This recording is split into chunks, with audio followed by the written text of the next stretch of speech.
moving on to our last topic, and this one should be an easy one because we're only talking about one team when it comes to the college football playoff.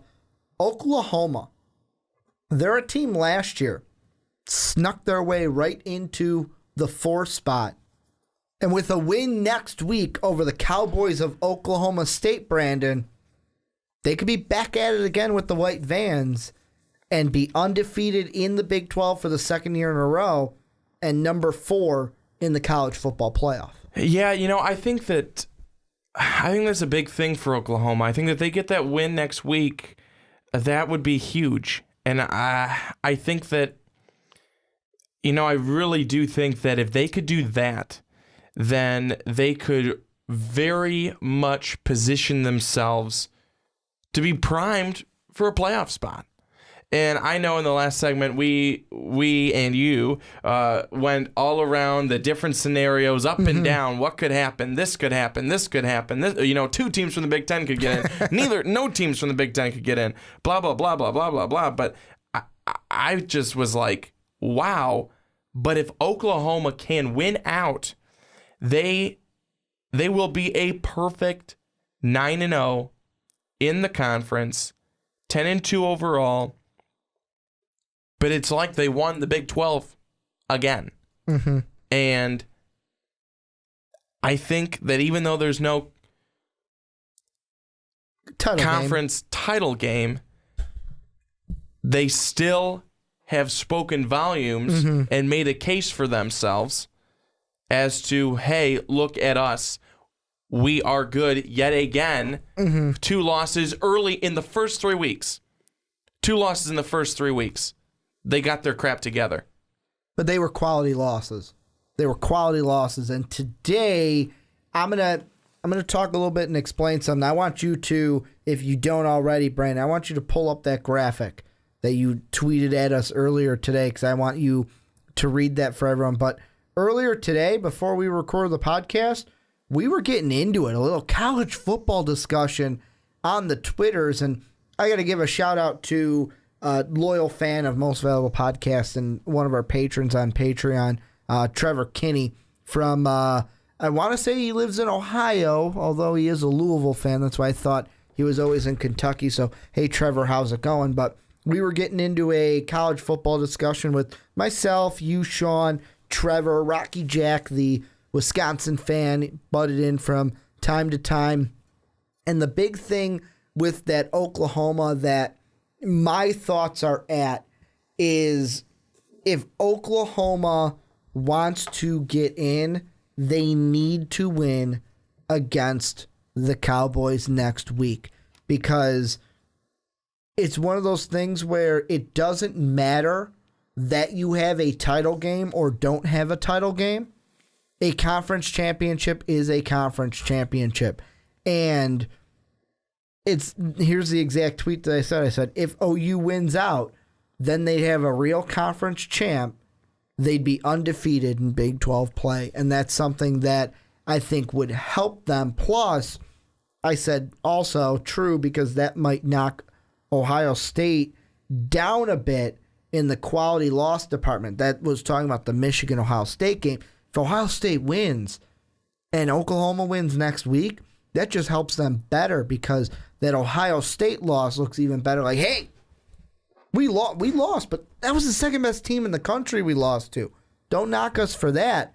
And then that win against Louisville that Houston had, Oklahoma's probably sitting there going, yes, right on, brother. Keep going. Keep winning that game, because that makes that loss look a little bit better. So it makes the 2 losses that they have a little bit better, so that you can't knock them when you compare them to, let's say, a Washington who lost to a USC team that got blown out by Alabama. And I know what you're saying. You're probably like, Ricky, it's Alabama. Everybody gets blown out by Alabama. But if you are ready, Brandon, I want you to share that graphic that you shared with me and Sean early today on Twitter. Yeah, this is something that Paul Feinbaum had actually tweeted out earlier. Sure it's not Finnebaum?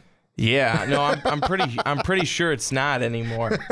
But according to 538 Sports, best chance to reach playoffs: Alabama at 89, Clemson 78, Ohio State at 59%. Oklahoma, 39%. Behind them, Michigan at 35%. Washington at 6%, 34%. Wisconsin, 28%. Colorado, 16%. Oklahoma State, 9%. And tied with them, Penn State at 9%. So Alabama, Clemson, Ohio State, and Oklahoma, as of today, 538, projecting that those four have the best chance to make it to the playoffs. But then again, remember, Ricky, that it was just hours before the election in the United States that they projected that Donald Trump would lose. Mm-hmm. I mean, these polls, you could call them, it's just one of those things where it's going to change each week to week. Like Oklahoma, with them not playing this weekend, boom, that Michigan-Ohio State game finishes, boom, changes all of these percentages of who's going to win. The two teams that were the most interesting to me were Washington and Oklahoma. And as Brandon was reading that, you probably noticed that Oklahoma has a higher percentage than Washington to reach the college football playoff. And I know people like Sean, who are Husky supporters, are immediately saying, well, that's ludicrous. We blew out our opponents, and look at how many games we won, and we lost to a good Trojan team.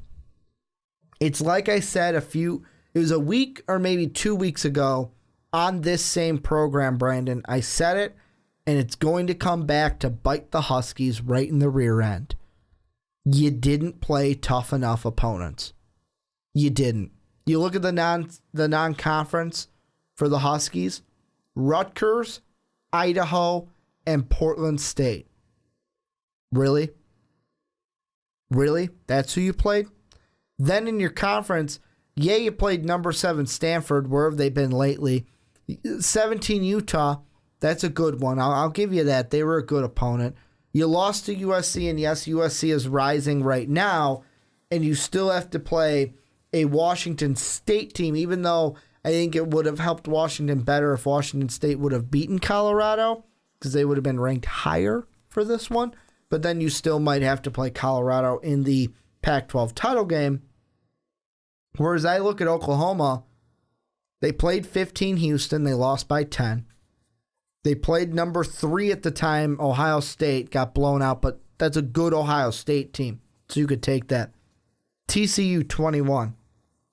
They blow out West Virginia, who is ranked 14, blow them out of the water, and then will have to beat number 11 Oklahoma State. And you might be saying, well, Ricky, the averages might be in favor of Washington. No, they're not. It's all about, your non-conference schedule and where you play your ranked opponents in your conference schedule. Oklahoma's lucky. They played the 2 high-ranked opponents at the end of the year when they were 14 and 11. Oklahoma State's not going to fall too hard after they lose to Oklahoma. If they lose to Oklahoma, I should say. If they lose, because I'm not an Oklahoma supporter. If they lose to Oklahoma, they're not going to fall that far. And honestly, you could say, hey, Ricky, they lost to Houston and Ohio State. Yeah, but you know what? If I was on the committee, Brandon, I would almost give Oklahoma more credit than Washington, because at least they had the cojones to schedule those games and play those opponents and not play Rutgers, Idaho, and Portland State. True. That's why Washington's probably not going to be in the playoff. I think that's a really good point to bring up. I think that a lot of it really takes a look at the schedule too. I mean, you rattled off a number of places where it's like, really, that's who you play, that's who you scheduled. That's not going anywhere against anybody. You know, I think that that's a huge thing to point out. But if that's how it is, then that's how it is. That's you're not going to get in with that then. And I think that speaks to, I think that speaks to the teams that that do want to get in and the teams that they just want to have a good record. Well, and it also comes down to the fact of, and I was listening to the Herd last week, I want to say, and he brought up how college football is the only sport where if you lose a game or two in September or a game or two in August, boom, season shot.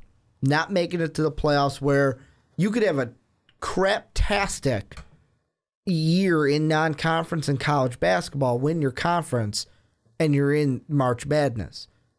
NBA, we see it all the time. Teams struggle at the beginning, get hot at the end, get to the playoffs, win it all. Same thing in the NFL, same thing in baseball. College football, you have 2 losses early on, and people write you off right away.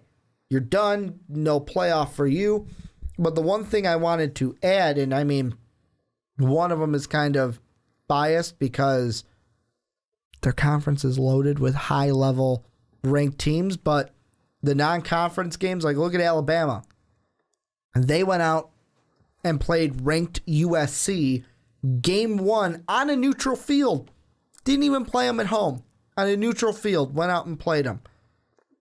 The Tigers went out and played Auburn. Yeah, they weren't ranked, but said, hey, we're going to go and play Auburn at Auburn to start the season. We're going to start on the road against an SEC team. Then you look at like Michigan, to me, they're the ones where they're kind of, you could look at them and kind of say they are almost like Washington, Hawaii, Central Florida. Are you kidding me? Colorado was their saving grace, though, with being a quality team. And then you look at Wisconsin. Who did they play week 1? And they beat them. They said, hey, you know what? We're going to play LSU, number 5 ranked LSU, game number 1. That's what you need to do. That's what you need to do. You need to go out there and play better opponents. And bringing this right back to the team that this is circled around, that's why Oklahoma's chances of making the college football playoff are so high. Because even though they lost, they went out there and they played Houston and they played Ohio State. And then if they win one more game, they'll win their conference. So win your conference, play opponents that... Now, the one thing that does help Oklahoma that Ohio State is doing so good and are number 2 in the country, because if Ohio State had a season like Stanford, then I don't think we're talking about Oklahoma. If Ohio State was unranked and falling off the face of the earth like Stanford did this season, or vice versa, if Stanford is in this discussion, that would boost up Washington a little bit more. But Swanee, before we wrap everything up, is there anything with Oklahoma that you think that we might have missed? I think we got it. So, okay, you guys know what we do at the end of every podcast. Before I do all my house cleaning and bring out the broom and make sure that everything is swept under the rugs, because really that's how I clean. I just put all the dust under the rug. How we finish every podcast is the same old segment. Swanee, what are your final thoughts? So here it's interesting. So Texas is completely leaving Charlie Strong and the entire Longhorn. I think the entire Longhorn team in limbo, and they have really put them in an awkward situation, but eerily similar to last year's LSU situation with Les Miles. And I think that this is something that unfortunately has become now a reoccurrence and something that cannot happen. And I think that speaks, again, as I said it earlier on the show, I think that it speaks to the level of respect between organization and coach. And if there is no respect there, then the coach needs to move on for himself. And I think that right now, Charlie Strong needs to move on for himself to help save his career. Because right now, I think Texas has, in a sense, almost painted him out to be a guy who's holding them back. And right now, I think that Texas is holding Texas back with the way that they are treating their people, with the way that they can't stand behind their people, and that they don't have a full grasp of their staff to not leak something out to the media. Unfortunately, they did. So in this one, Charlie Strong, do better for yourself, my man, and get out of there.